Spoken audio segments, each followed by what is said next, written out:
Selamat malam teman-teman semua. Mudah-mudahan selalu kabar baik. Perkenalkan saya Made Purnama. Saya akan memandu obrolan kita, diskusi kita malam hari ini dalam sesi kelas online keempat Lab NFT Bentara Budaya bekerja sama dengan Astra. Ini adalah rangkaian yang sangat menarik ya, khususnya untuk topik yang akan kita bahas pada malam hari ini, yaitu tentang masa depan kepemilikan aset dan monetisasi di industri musik.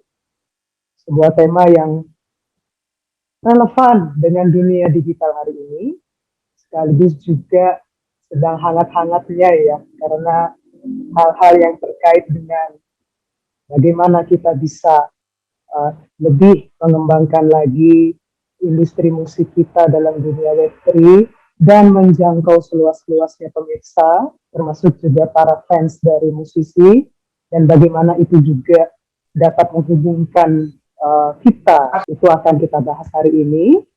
Bersama narasumber ada Kak Brian Blong. Halo Kak Brian, selamat malam. Masih ke-mute itu atau boleh dinyalain bentar? Halo, kenal semua. Halo Kak Brian, terima kasih sudah join. Nanti kita akan ngobrol ya Kak Brian ya soal pengalaman selama ini. Dan saya akan persilahkan kawan-kawan kalau ingin bertanya, sangat mungkin disampaikan pertanyaannya lewat kolom komentar. Atau kalau ingin interaksi langsung dengan Kak Brian, silahkan raise hand dan sampaikan pertanyaan atau tanggapan secara lisan. Kemudian sebelum mulai sesi, saya ingin mengundang Mbak Dinar Tisti sebagai manajer Bentara Budaya untuk menyampaikan pengantar. Mbak Dinar, selamat malam. Purnama. Hadir, ini berasa di absen ya. Di absen, hadir. Oke. Silakan Mbak Dinar, waktunya untuk menyampaikan pengantar. Oke, terima kasih Purnama. Suara saya cukup jelaskah? Sangat jelas, Mbak. Oke. Jelas. Oke. Baik, sip. Oke, saya ingin menyapa dulu pertama-tama selamat malam kepada Bapak Ilham Koiri kalau sudah bergabung, GM Bentara Budaya dan Communication Management Kompas Gramedia. Lalu selamat malam Mas Dipraya dari Kogi NFT, apakah juga sudah bergabung? Lalu selamat malam juga buat tadi sempat disampaikan juga sama sama Mbak Purnama, Mas Safroni, ini koordinator atau kepala sekolahnya gitu ya, program Lab NFT Bentara Budaya. Juga selamat malam buat Mas, saya manggilnya apa nih, Mas Ade, Ko Brian atau Oke, saya panggilnya Brian saja ya. Ya, selamat malam Brian, yang sudah bersedia menjadi narasumber kita pada malam hari ini. Juga selamat malam kepada teman-teman peserta Lab NFT Bentara Budaya Power by Astra. Dan juga yang terakhir selamat malam buat semua teman-teman yang sudah bergabung di Zoom pada malam hari ini. Salam sehat dan salam kreatif buat kita semua. Puji syukur pada Tuhan karena sejak awal kami menyelenggarakan program Lab NFT Bentara Budaya ini dari tanggal 28 Januari lalu ya, dengan berbagai kegiatan baik itu pelatihan secara offline maupun online sampai dengan malam hari ini. Syukur pada Tuhan bahwa diapresiasi dan diminati oleh banyak sahabat gitu ya. Dan saya nggak nyangka juga teman-teman pada setiap kegiatan Lab NFT itu bertahan hingga akhir gitu ya. Jadi bisa dibilang bahwa topik-topik yang disiapkan oleh tim NFT Bentara Budaya ini topik baru yang tentunya bisa memberikan pencerahan kepada kita semua tentang seluk-beluknya NFT tadi gitu ya. Jadi perlu tetap energi dan semangat buat kita semua agar program-program NFT maupun modul-modul yang disiapkan oleh teman-teman ini bisa dimanfaatkan dengan sebaik-baiknya. Nah, kalau berkata tentang atau bercerita tentang karya seni, tentu saja seni ini merupakan bentuk ekspresi ya, bentuk ekspresi dari setiap orang dengan berbagai bentuk karya seni yang dihasilkan. Bisa seni rupa, bisa film gitu, bisa musik gitu yang menjadi salah satu bentuknya. Dan berdasarkan perkembangan zaman dan teknologi, apalagi sekarang ini sudah erat dengan digital gitu, mau tidak mau beberapa karya memang mulai bisa beradaptasi dengan apa yang namanya dunia digital. Salah satunya melalui NFT, gitu ya. Dan kalau membaca juga berita-berita tentang musik gitu ya, saat ini sudah banyak pula musisi maupun penyanyi yang men-NFT-kan karya-karyanya. Gitu, seperti misalnya Tohpati, Dewa Bujana, Isyana, lalu ada Titi DJ, kemudian Malik ya, Malik juga ada ya, Malik The Essential, kemudian Andra and the Backbone. Kebetulan beberapa di antaranya dikelola oleh timnya Mas Brian ya, gitu dalam Netra ya. Gitu. Jadi mungkin cerita sedikit kalau dulu proses kita menghasilkan satu karya seni musik gitu ya, dari penulisan lagu, kemudian perlu ada perekaman, editing, sampai harus mengajukan dulu ke label, baru sampai ke urusan publikasi. Tetapi mungkin dengan perkembangan teknologi, ada beberapa hal yang bisa lebih dipersingkat gitu ya, sehingga teman-teman mendapatkan kesempatan untuk mempublikasikan karya-karyanya itu dengan melalui berbagai kanal, salah satunya melalui NFT. Nah, untuk mengetahui seluk-beluk sebenarnya bagaimana sih kita bisa memanfaatkan kanal yang baru ini gitu ya, untuk bisa lebih mendekatkan karya kita dengan audiensnya gitu. Rasanya nggak salah kalau malam ini kita kedatangan tamu, Ko Brian gitu ya. Saya agak rancu mau memanggilnya karena narasumber tapi masih sangat muda gitu ya. Oke, saya panggilnya Brian. Gitu bisa akan ngobrol-ngobrol dengan kita semua gitu ya. Jangan malu untuk bertanya atau berdiskusi karena ini tentu bisa menjadi bekal buat kita semua. Dan akhir kata, saya atas nama Bentara Budaya mengucapkan terima kasih buat semuanya. Tentu juga untuk tim Bentara Budaya yang sudah menyiapkan semua programnya sampai dengan malam ini dengan penuh semangat. Gitu. Semoga apa yang di-sharingkan pada malam ini boleh memberikan manfaat kepada kita semua sehingga menambah semangat dan energi kita untuk berkarya, apapun bentuknya. Kira-kira begitu. Selamat berdiskusi, selamat ngobrol-ngobrol, dan selamat sharing gitu ya tentang apa yang berkaitan karya musik di dunia digital, dan saya kembalikan ke Kak Purnama. Terima kasih. Terima kasih banyak Mbak Dinar untuk pengantarnya. Sebuah sapaan hangat buat teman-teman. Sayang Mbak Dinar, ini teman-teman saya mau perkenalkan Mbak Dinar ini seorang penyanyi, seorang yang berkecimpung dalam dunia tarik suara. Pas banget sebenarnya dengan topik hari ini. Tadinya saya mau nodong Mbak Dinar untuk melantunkan 1-2 bait sebenarnya Mbak Dinar. Tapi ternyata tidak. Oke. Sapaan yang hangat saya kira sudah sangat bermakna. Terima kasih Mbak Dinar. Teman-teman, narasumber kita hari ini Kak Brian, saya mungkin akan perkenalkan sedikit ya sebelum nanti kita menyapa langsung.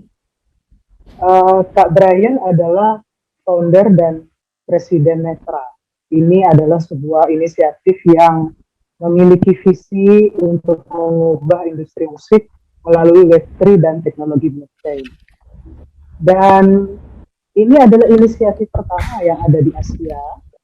Dan lewat Netra Decentralized Music Platform, Kak Brian menawarkan kesempatan bagi para fans untuk memiliki lagu-lagu dari para musisi favorit mereka. Termasuk juga, nah ini yang menarik, mendapatkan royalti setiap kali mereka mendengarkan. Jadi di sini betul-betul yang dikedepankan adalah keterhubungan antara musisi dan para fans melalui dunia Web3 lewat kepemilikan karya. Eh, Netra kalau tidak salah berdiri sejak Desember 2021 ya, Kak Brian ya. Mohon koreksi kalau saya keliru. Sebenarnya Ya, Netra itu kita dari Maret, persis Maret dari tahun lalu. Maret. Jadi Oke. ya pas di Hari Musik Nasional 9 Hmm, Maret tahun 2000. Maret tahun lalu. Siap. Terima kasih koreksinya Kak Brian. Dan nanti lebih jauh, Kak Brian, mohon untuk bisa cerita ya soal pengalaman bersama Netra, dan saya kira ini akan menjadi insight yang menarik buat teman-teman supaya bagaimana kita bisa lebih eh, optimal, kita lebih kreatif menyambut dan mendayagunakan dunia Web3 yang sekarang sedang tumbuh ini. Silakan Kak Brian, lebih lanjut. Monggo, Oke, mulai dari kisah awal pendirian Netra dan nanti kita bergulir menjadi obrolan bersama teman-teman. Silakan Kak. oke. Jadi thank you semua yang udah hadir. Perkenalkan saya Brian. Saya salah satu founder dan President CEO di Netra. Eh, jadi perkenalan sedikit, saya adalah designer dan engineer dan saat ini di Netra. Jadi Netra sendiri merupakan suatu platform Web3 music royalty sharing pertama di Asia. Yang kita lakukan di sini adalah kita memfractionalize aset musik gitu. Jadi kita memecah-mecahkan aset musik. Kalau misalkan di current industry, di music industry, biasanya kepemilikan musik itu hanya dimiliki oleh satu entitas. Biasanya hanya satu artisnya atau labelnya gitu. Jadi menggunakan teknologi Web3, blockchain, NFT, kita memberi kesempatan pada semua orang untuk dapat memiliki lagu kesukaan mereka gitu. Dan juga bisa memiliki royalti dari lagu tersebut. Sebelum saya di dunia Web3, saya seorang desainer dan engineer bergerak di bidang augmented reality. Ini ada realitas tertambah. Kalau misalnya sekarang salah satu teknologi yang lagi kata hitsnya itu metaverse itu. Dan di dunia Web3 ini, Netra kita mulai dari tahun lalu, persis di bulan Maret, di Hari Musik Nasional, dengan misi untuk menyejahterakan musisi dan membuat industri musik menjadi lebih transparan gitu. Awal mulanya pada saat itu, saya bekerja sama dengan Pak Setiawan, itu adalah co-founder kami, founder juga di Netra. Ia adalah salah satu pendiri dari Melodia Musik, mungkin bagi para musisi tahu. Dan dia bercerita bahwa dalam 30 tahun dari karir dia di industri musik, pada saat pandemik itu merupakan titik terendah dari industri musik. Jadi di mana mata pencarian dari musisi yang paling besar adalah dari konser gitu. Di situ nggak ada lagi gitu. Jadi di situ kita brainstorm, dan di saat itu juga Web3 lagi naik-naiknya berkat Gozali juga gitu. Dan kita nyari cara kira-kira apa nih yang bisa solve the problem nih, menyadarkan musisi gitu. Jadi kita pertama pikir, oke, mungkin kita bikin aja konsep metaverse ya gitu. Jadi metaverse orang bisa konser tapi virtual gitu. Tapi pas kita pikir-pikir lagi, ternyata itu tidak menyelesaikan masalah jangka panjangnya gitu. Karena mungkin aja setelah pandemik, mungkin aja itu akan ya udah balik lagi konser euforia, which is currently happening. Jadi kita melihat lagi suatu masalah yang ternyata harus di solve gitu. Satu masalah yang lebih besar, yaitu masalah royalty. Royalty merupakan suatu hal yang menjadi masalah di seluruh dunia, terutama di dunia musik karena tidak transparan. Dan dengan Netra, kita ingin membuat semua ini menjadi lebih transparan melalui blockchain. Jadi apa yang Netra lakukan? Kita mendemocratizing aset musik melalui Web3. Just to recap, jadi tahun lalu Netra sudah membagikan kurang lebih dari hampir 3 miliar rupiah dalam bentuk royalti. Dan currently kita juga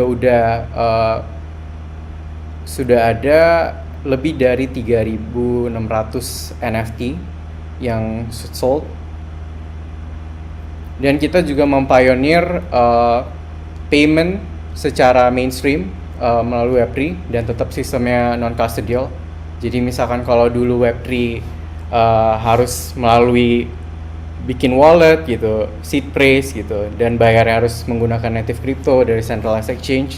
Nah, jadi kita mempioneer di Indonesia gimana sistemnya ini tetap Web3 non-custodial, tapi bisa membayar melalui seperti bank-bank ini, dan bahkan juga di Kris gitu, dan bahkan juga di convenience store kayak Indomaret dan Alfamart. Oke.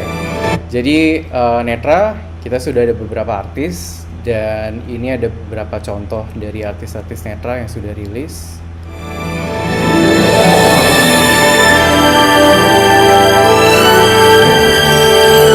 Salah satunya Erwin Gutawa. Ini merupakan salah satu lagu dari album pertamanya Ruth Sahanaya, Putih Kasih.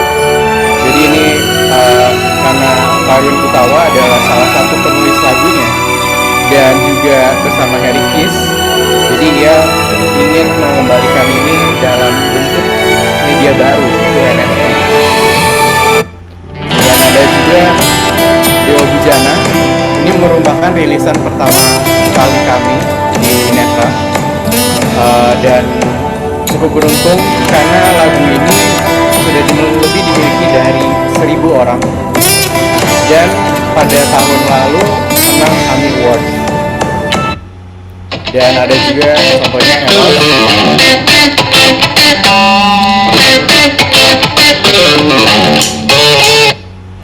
Dan juga The Most Legendary Band Indonesia,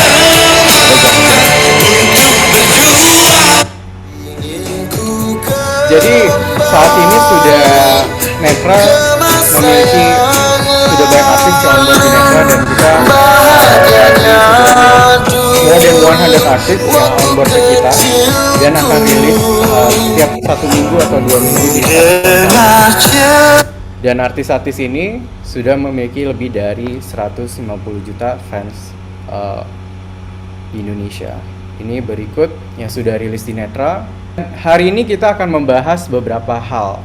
Jadi key points yang kita ingin pelajari dan achievement yang kita ingin, objektif yang kita ingin bahas adalah menjelaskan bagaimana industri musik bekerja, masalah apa yang saat ini dihadapi di industri musik, bagaimana Web3 dan blockchain dapat menjadi solusi bagi industri musik, dan dengan Web3, apa masa depan bagi aset-aset musik dan aset-aset lainnya secara general.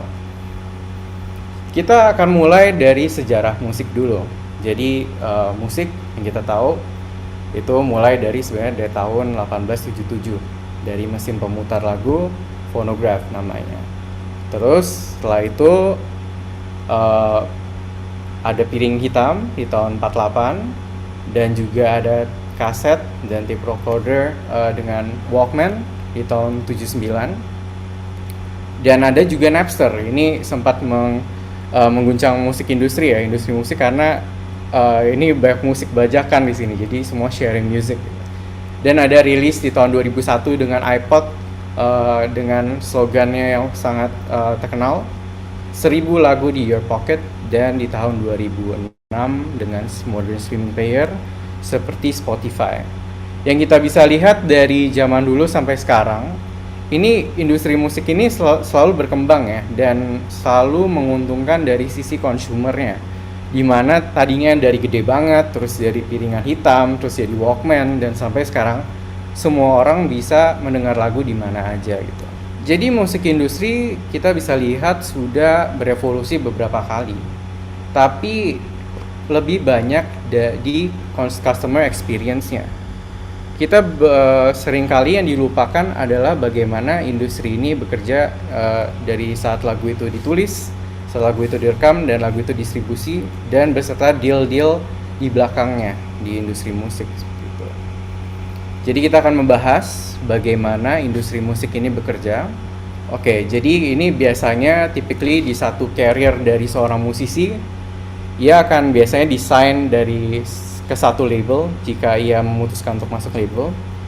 Dan artis ini akan dibayar di depan oleh label uh, atau record label apapun itu, dibayar di depan untuk kontrak eksklusif, dan artis ini akan memberikan hak masternya kepada label ini gitu. Dan label ini akan mendistribusi lagunya dan akan dikonsumsi juga oleh publik. Publik, of course, dengan royalty stream dan yang lain dari royalty akan balik ke label, dan artis akan mendapatkan royalty dari label atau perantara ini. Tapi yang sangat disayangkan, kebanyakan dari industri musik pada akhirnya tidak transparan, dan artis hanya mendapatkan 15% pada akhirnya. Bahkan ada juga yang 0%. Kalau compare to other industry kayak misalkan NBA, dari the whole revenue of NBA itu 50% ke pemainnya gitu. Jadi ini relatively very small kalau misalkan artist untuk mendapatkan ini. Jadi kita akan membahas juga royalty apa yang sebenarnya didapatkan dari industri musik gitu. Royalty itu dibagi dua sebenarnya dari sebuah lagu. Jadi ada master royalty. Master royalty adalah recording aslinya, yang biasanya ini masternya ini didistribusi ke streaming platform seperti Spotify, Apple Music, TikTok, YouTube, dan yang lain. Dan tiap kali ada yang mendengarkan, ini ada sistem namanya pay per stream. Jadi streaming platform akan membayar sejumlah royalty kepada artis atau label setiap kali ada yang mendengar lagu ini. Dan ada juga publishing royalty. Yang membedakan, kalau tadi recording, ini adalah hak atas cipta dari penulisan lagunya, notasi dan lirik. Dan notasi dan lirik ini dari publishing royalty juga dibagi 3. Ada mechanical royalty, performance royalty, and synchronization. Jadi misalkan kalau di mechanical royalty ini lebih ke, misalkan kalau lagu tadi ternyata diputar di streaming platform gitu. Nah, streaming platform ini selain dia membayar pemilik master, dia juga membayar penulis lagu secara terpisah gitu. Kalau performance royalty ini jika lagu yang ditulis oleh pengarang misalkan di-perform atau misalkan ada di kafe-kafe, nah itu dimasuknya performance royalty. Dan synchronization sesuai dengan namanya, ini adalah sync lagu terhadap suatu gambar visual gitu. Misalkan kalau iklan memakai lagu suatu artis gitu. Nah, ini akan termasuk synchronization yang masuk juga ke artisnya, publishing royalty. Kita bisa lihat kalau misalkan chart ini, music industry ini industri yang sangat besar, tapi memang sayangnya banyak kurang transparan dan banyak sekali penengah ya. Jadi kalau misalkan kita lihat stats di sini juga, music industry physical sales dari kaset dan barang-barang seperti collectible lainnya itu menurun gitu. Tapi kita bisa lihat streaming ini selalu naik, bahkan angkanya cukup besar, naiknya cukup nanjak nih. Dan bahkan pas COVID kemarin, pandemic, ini juga suatu hal yang naik banget gitu. Kita bisa lihat semuanya lebih menjadi music industry ini growing, dan kebetulan Indonesia adalah pasar terbesar di ASEAN, Southeast Asia, untuk industri musik dan terus berkembang. Jadi dari tadi kita lihat musik ada royalty publishing, ada royalty master gitu, dan kita bisa menyimpulkan bahwa musik ini adalah aset kelas seperti aset-aset komoditas lainnya seperti real estate dan saham gitu. Dan sudah kita lihat juga banyak berita-berita di luar itu, banyak perusahaan besar yang membeli lagu dari artis-artis ternama. Misalnya yang kemarin yang cukup heboh itu Justin Bieber. Jadi dia menjual lagu-lagunya dia, katalog dia hampir seluruhnya sebesar $200 juta kepada satu company yang khusus investasi di music. Michael Jackson juga katalognya juga dia jual, Phil Collins, dan masih banyak lagi. Jadi ini adalah perusahaan yang tadi membeli aset musik ini. Oasis salah satu terbesarnya di London, ada juga Primary Wave. Dan kita bisa lihat di sini, jadi mereka melihat suatu potensi yang besar gitu di industri musik gitu. Suatu musik sebagai aset investasi yang sangat baik gitu. Tapi sayangnya pada saat ini hanya perusahaan-perusahaan besar aja yang bisa membeli suatu kepemilikan musik ini gitu. Dan sangat eksklusif. Jadi ini problemnya. Jadi master rights saat ini biasanya hanya dimiliki oleh label atau sejumlah firm investasi. Dan problem kedua adalah biasanya label memberi advance payment kepada artis, tapi biasanya memberi harga yang sangat rendah kepada masternya, dan bahkan artisnya bisa mendapat less than 5% or less than 2%. Dan firm sekarang saat ini hanya bisa membeli lagu secara keseluruhan gitu. Jadi misalkan let's say kita bayangin kita mau beli lagunya Justin Bieber gitu. Kalau misalkan beli langsung satu, ya bisa langsung miliaran gitu, puluhan miliar gitu, karena udah terkenal banget lagunya. Jadi ini adalah satu problem juga.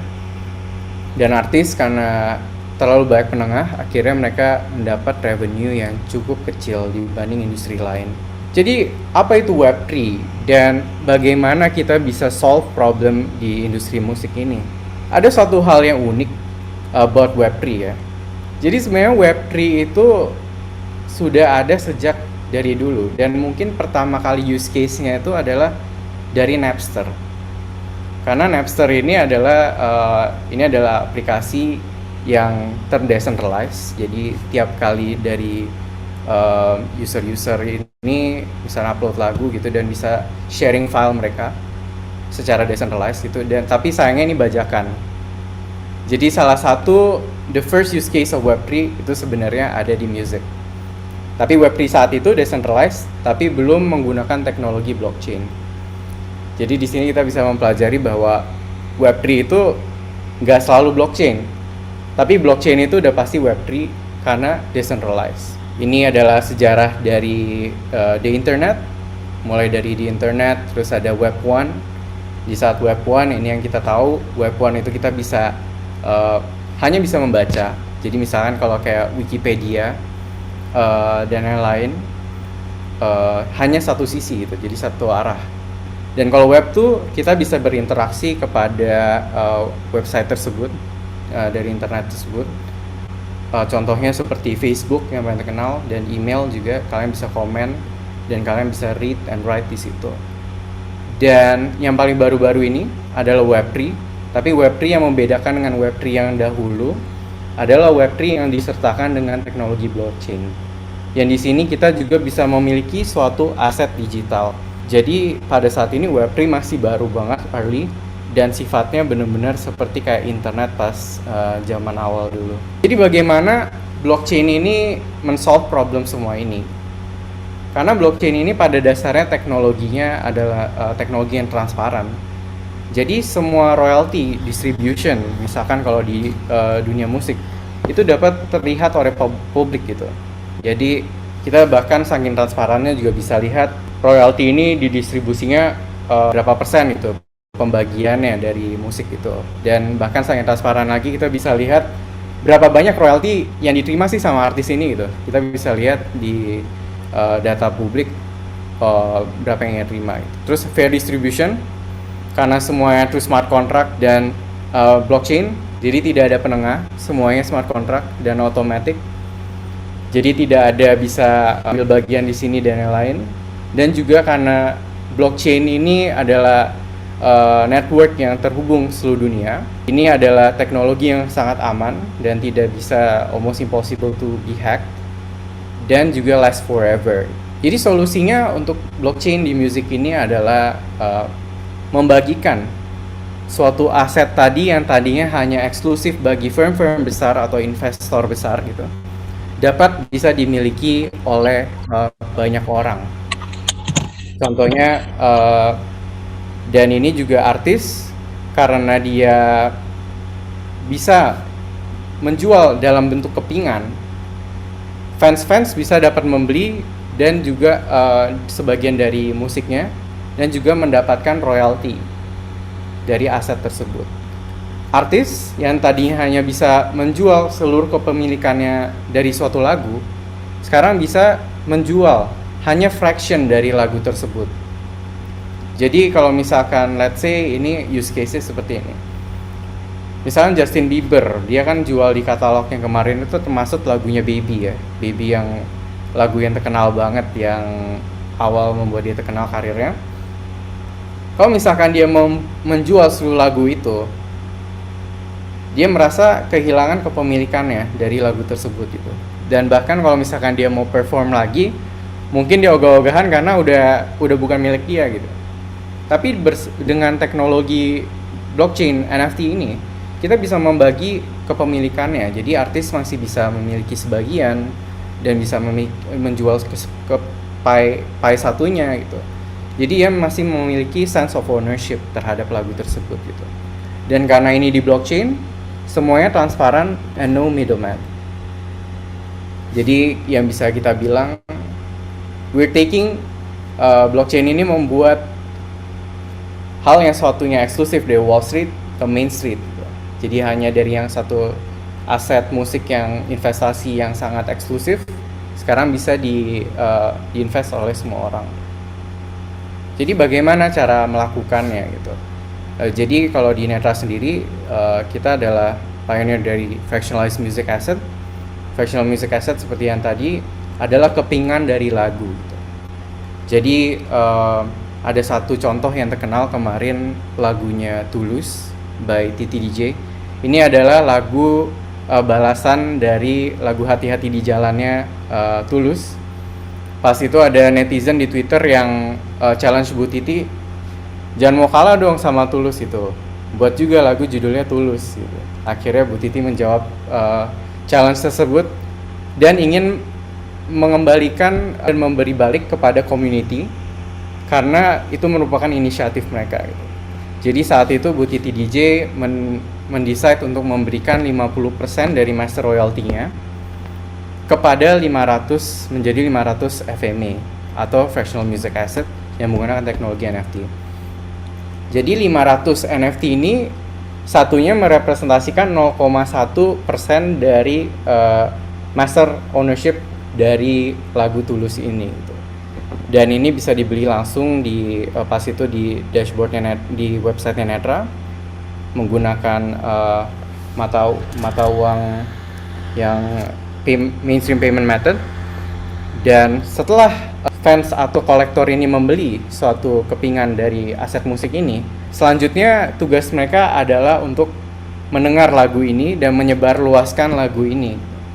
Karena semakin mereka banyak mendengar dan makin menyebarluaskan lagu ini, mempromosi, mereka juga diuntungkan. Karena mereka memiliki sebagian dari lagu tersebut gitu dan mendapatkan royalti juga. Ini akan membuat efek satu growth yang organik antara artis dan fans, dan mereka bisa grow together. Kalau misalkan dulu fans hanya bisa menjadi consumer untuk mendengar lagunya, sekarang mereka bisa tumbuh bareng artisnya gitu. Dan karena mereka juga terinsentify buat mendengar lagunya, ada bahkan gerakan yang mendengar lagunya secara 24 jam non-stop untuk mendapatkan royalti itu di streaming platform. Jadi dan next step, FMA ini atau NFT ini adalah sebagai access pass juga. Access pass untuk masuk ke dashboard, jadi mereka bisa memonitor tuh gimana streamnya pada saat itu, berapa banyak jumlah streamnya, berapa persen yang mereka punya gitu. Dan ini menjadi suatu sarana untuk mereka untuk makin semangat nih, stream lagi agar mendapatkan royalti yang lebih besar juga gitu barang artis. Dan ini artis juga bersama dengan fans, mereka juga langsung klaim royaltinya melalui dashboard sesuai dengan kepemilikan lagu mereka melalui blockchain. Jadi benefits for fans kenapa mereka harus membeli suatu kepingan musik ini? Karena ini merupakan bentuk support kepada artis, dan untuk pertama kalinya suatu bentuk support ini dapat dikembalikan Jadi karena fans juga mendapatkan royalti, mereka juga akan diuntungkan di sini. Dan benefits for artists apa? Kenapa tidak langsung aja upload lagu mereka ke streaming platform gitu, ke Spotify, Apple Music melalui agregator tertentu mungkin. Jadi yang membedakan di sini dengan yang model yang tadi saya jelaskan dengan label adalah dari upfront cash. Tadi yang kita bisa lihat, label membeli upfront money kepada artis, bayar di depan, bayar di muka. Tapi artis ini kehilangan ownership terhadap lagunya. Tapi dengan NFT ini, dengan fractional music asset ini, artis bisa menjual sebagian dari kepemilikannya dan mendapatkan langsung dari fans mereka langsung gitu. Jadi langsung dari yang actually support them gitu. Dan di sini karena kita ada sebuah platform, kita juga nggak membatasi artistic freedom dari suatu musisi. Dan yang paling penting adalah kepemilikan master tetap ada di musisi. Jadi through Web3 kita bisa lihat dari tadi bagaimana Web3 ini dapat membenefit music industry. Tapi apa juga kedepannya akan ada apa nih? Mungkin sempat dengar berita ini. Jadi belakangan ini cukup heboh. Aset suatu music atau IP dapat menjadi kolateral suatu untuk pinjaman di bank. Tapi current problem yang ada di saat ini adalah ini melalui YouTube gitu. Yang tadi kita bisa lihat YouTube adalah teknologi Web 2. Jadi mungkin ini dilegalkan oleh pemerintah. Tapi mungkin pas di saat kita di bank terus bilang kita mau pinjaman tapi kita kasih kolateral ya melalui YouTube gitu.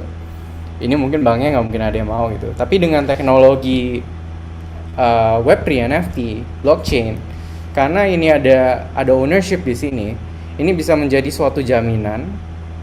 Dan karena ada datanya transparan juga, bank juga bisa melihat tuh berapa banyak royalti yang dihasilkan dari lagu ini, dari berbagai macam streaming platform. Dan sebenarnya future of Web3 di aset-aset lainnya itu adalah tokenization of everything. Jadi bukan hanya di industri musik. Semua aset yang menghasilkan uang atau semua komoditas yang menghasilkan uang itu, ini dapat di-tokenize kepemilikannya. Dan in the future, tokenization bukan hanya di musik, bisa jadi fine arts, bisa jadi barang antik, bisa jadi di tanah, teknologi, gold, tambang, dan bahkan real estate gitu. Tapi kenapa harus di-tokenize? Misalkan kalau contoh di fine arts, suatu karya seni, sebenarnya seniman ini sangat diuntungkan dengan teknologi blockchain. Karena misalkan kayak, let's say Vincent van Gogh dan beberapa seniman ternama lainnya, unfortunately karya mereka dihargai mahal, tapi seniman ini tidak dapat menikmatinya pada saat mereka, karena di sini sistemnya langsung bayar putus di depan, terus harganya makin tinggi, artisnya tidak mendapatkan royalty. Tapi karena melalui teknologi blockchain dan NFT, ada secondary marketplace atau apapun, ini artis akan awalnya creator akan tetap mendapatkan royalty. Contohnya tokenization kalau di fine arts. Let's say Mona Lisa gitu. Mona Lisa merupakan suatu icon art yang sangat terkenal, semua orang tahu Mona Lisa gitu. Tapi untuk membeli Mona Lisa mungkin harganya sampai triliunan gitu. Tapi mungkin dengan teknologi tokenization ini melalui blockchain, Mona Lisa ini kepemilikannya bisa dibagi-bagi. Mungkin bisa menjadi puluhan ribu, berapa puluh, bahkan sampai 1 juta lembar gitu. Dan bisa diakses secara publik gitu. Dan misalnya barang antik juga, dan juga land, juga misalkan tanah, dan mungkin seperti yang kasus unik seperti real estate gitu. Mungkin yang very common di Indonesia, mimpi-mimpi di Indonesia ingin memiliki kos-kosan gitu. Karena kos-kosan merupakan suatu bisnis yang sangat menguntungkan ya. Udah punya real estate-nya, terus bisa disewain gitu, dan income yang di-generate terus gitu. Tapi untuk membeli atau membangun suatu gedung itu memerlukan harga yang cukup mahal. Dengan teknologi tokenization ini, gedung ini mungkin aja bisa dibagikan kepemilikannya, dan dari kepemilikan tersebut akan banyak orang yang membeli kepemilikan tersebut gitu. Jadi seperti crowdfunding untuk membuat kos-kosan tersebut gitu. Dan karena kos-kosan tersebut menghasilkan sejumlah uang setiap bulannya, nah ini juga bisa dibagikan kepada yang awal sudah invest di awal gitu. Jadi ini membuka suatu peluang dan ekonomi baru. Sama juga misalkan di tambang, di tanah gitu. Kalau di tambang mungkin misalkan tambang ini menghasilkan nikel berapa gitu, tapi memerlukan suatu investasi atau memerlukan suatu butuh tambahan gear gitu. Mungkin aja tambang ini bisa mentokenize beberapa dari perusahaannya atau mine-nya untuk dibagikan kepada yang ingin ikut bergabung. Dan kita masih semua dari kita ini sangat very early, dan kita harus berbangga kita bisa melihat perkembangan teknologi Web3 ini. Thank you. Oke, jadi di sini lagi mau bagi-bagi hadiah nih. Jadi ini adalah fractionalized music asset dari mata hatinya Dewa Bujana. Ini menang AMI Awards nih tahun lalu nih.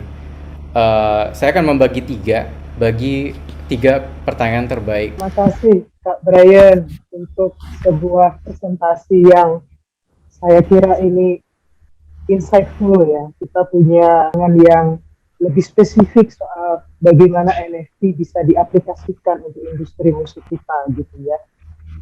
Dan saya yakin teman-teman punya banyak pertanyaan.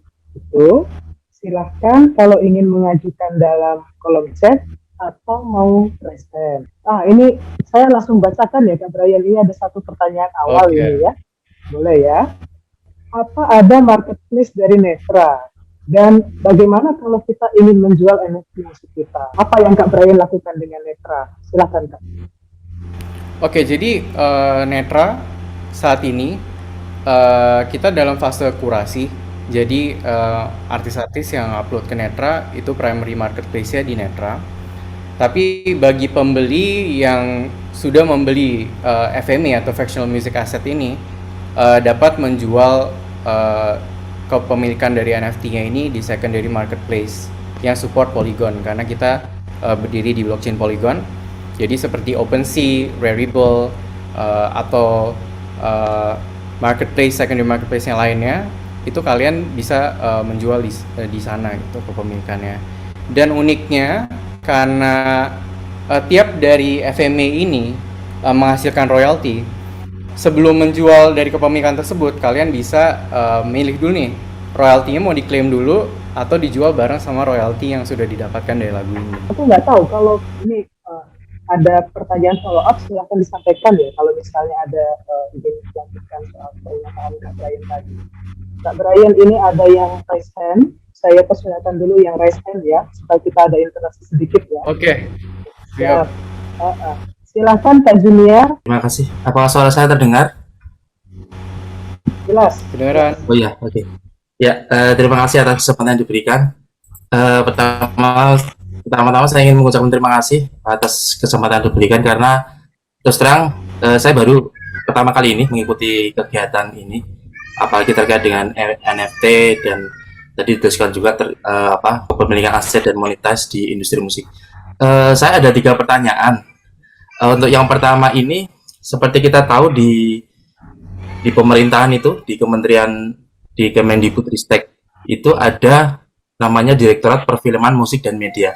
Nah, saya ingin tahu sejauh mana peran serta pemerintah dalam membantu terkait diskusi kita pada malam hari ini, yaitu terkait kepemilikan aset dan monetize di industri musik itu sejauh mana.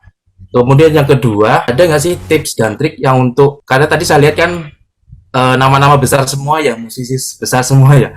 Untuk ini tips dan trik untuk pemusik amatir atau pemula, yang step-stepnya itu seperti apa sehingga nanti kedepannya bisa memiliki NFT dan aset aslinya tersebut. Kemudian yang ketiga adalah mungkin ini agak sedikit melenceng di materi kita malam hari ini yang membahas tentang musik. Bisa nggak terkait dengan teknologi yang ini itu kita implementasikan ke bidang lain, misalkan di bidang kebudayaan. Di bidang kebudayaan itu kan juga ada seperti tarian tradisional, tarian modern, dan musik tradisional dan sebagainya. Nah, sejauh manakah teknologi ini bisa direalisasikan ke dalam bidang-bidang tersebut? Ya, mungkin itu dulu, tiga dulu. Terima kasih. Banyak nih Kak Brian yang nanya. Oke. Silakan. Untuk pertanyaan tadi, yang pertama, emang ini Web3 dan NFT merupakan sarana yang masih baru banget ya. Jadi emang dan dengan fractionalize cara kita untuk memfractionalize suatu aset, ini tokenisasi juga merupakan sesuatu yang masih baru banget gitu. Tapi emang Netra ini kita selalu untuk melihat potensi kerjasama dengan government, dan bocoran sedikit, saat ini kita sedang ingin berkolaborasi dengan salah satu lembaga kolektif di Indonesia. Jadi bagaimana kita bisa mendistribusi royalti musik secara transparan melalui teknologi blockchain ini. Dan untuk hopefully, if everything goes well, mungkin aja aset ini bisa menjadi kolateral bagi musisi di ke depan. Untuk pertanyaan kedua, misi Netra emang pada awalnya kita ingin gimana revolusi decentralized music ini bisa mencapai sebanyak orang mungkin. Tapi di awal emang kita sistemnya masih kurasi, jadi masih artis-artis yang mungkin udah ada nama dulu. Tapi ini tujuannya sebenarnya untuk mengedukasi gitu. Jadi artis-artis ini ikut berperan untuk mengedukasi bagaimana sih FMI itu bekerja gitu, bagaimana sih para fans bisa memiliki lagunya gitu. Maka dari situ kita mulai akan membuka platformnya for public. Jadi kita ingin membuka platform kita public by Q3 tahun ini. Jadi di saat platform ini public, semua musisi tanah air atau global bisa langsung mengupload lagu mereka directly melalui Netra ke 30 streaming platform ternama seperti Apple Music, Spotify, YouTube, dan lain-lain. Dan juga memfractionalize kepemilikan dari lagu mereka gitu. Dan ini menjadi salah satu target kami di tahun ini. Untuk pertanyaan ketiga, teknologi blockchain ini sebenarnya dan Web3 ini adalah suatu kanvas gitu, NFT sebuah kanvas. Jadi bisa on top itu bisa di-build apa aja gitu. Tadi mungkin pertanyaannya bisa diterapkan di mana aja. Tadi mungkin yang saya sudah jelaskan, ini bisa diterapkan di aset apapun yang komoditas apapun yang menghasilkan sejumlah uang gitu. Dan bahkan misalkan hak cipta juga bisa. Let's say perfilman, use case-nya satu gini. Misalkan ada satu director ternama gitu, ingin membuat satu film gitu. Tapi dia butuh dana nih gitu. Yang ia bisa lakukan adalah menjual kepemilikan, misalkan melepas berapa kepemilikan dari film tersebut. Misalkan 50% gitu. Dan dibagikan let's say jadi 10 gitu, 10 token gitu. Dan each ini merepresentasikan 5% dari kepemilikan film ini. Bagi pembeli, mereka bisa memiliki sebagian dari film tersebut dan juga bisa memiliki mendapatkan keuntungan 5% dari the whole profit from the film itself gitu. Jadi kemungkinannya tidak terbatas untuk teknologi ini. Semoga menjawab. Di kolom komentar ada satu pertanyaan yang menarik dan mungkin ini sangat teknis, tapi kelihatannya kawan-kawan butuh pencerahan. Dari Kak Ari Aditya di Jakarta. Pertanyaannya gini Kak Brian, bagaimana skema royaltinya yang selama ini diaplikasikan oleh Netra? Apakah ada contoh real? Lalu apa satu lagu bisa banyak yang memiliki misalnya 5 orang? Tadi Kak Brian sudah mengatakan bahwa itu sangat mungkin.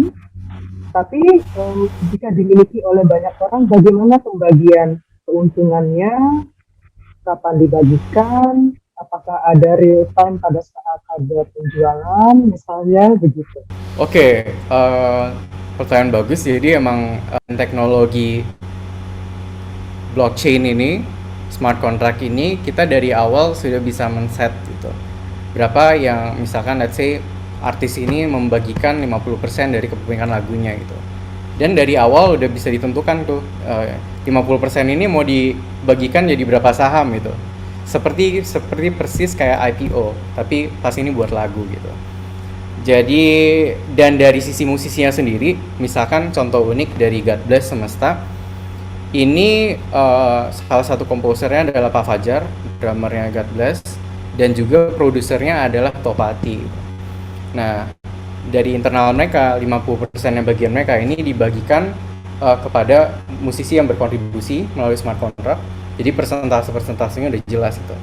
50% yang dibagikan kepada publik ini